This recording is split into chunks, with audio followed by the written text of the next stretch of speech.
Have you ever blamed your inventory for the chaos in your business? Like we keep running out of stock or nothing is where it's supposed to be. Yeah, that might feel like an inventory problem, but more often it is a process problem. Let me show you what I mean. If you're updating spreadsheets by hand, if orders come in from 3 different platforms, but none of them talk to each other, if you have to walk across the warehouse to physically check if something is actually in stock, that is not inventory misbehaving.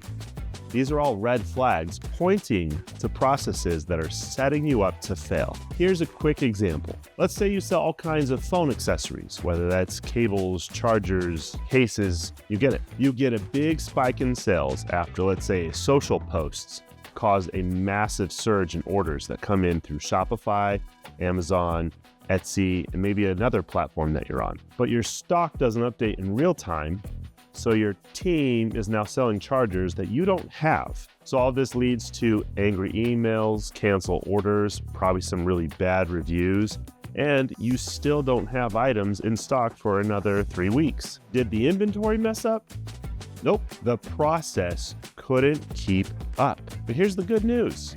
You don't need a total overhaul.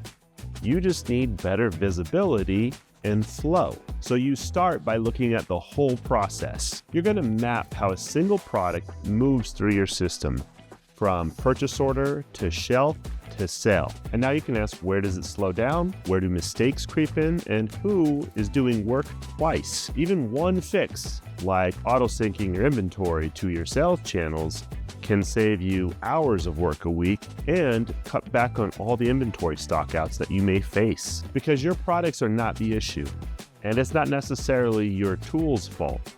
It's how it all fits together. And right there is what you need to know, is what those processes look like. You might even benefit from adding a central hub for all of your carts, meaning when you're managing orders coming in from all those big name platforms, all that information comes into one location, much easier. I'll put a link down below. Now, as you tidy up your inventory process, your inventory makes sense again, and you can better adapt to whatever future business needs you might face. You can do it.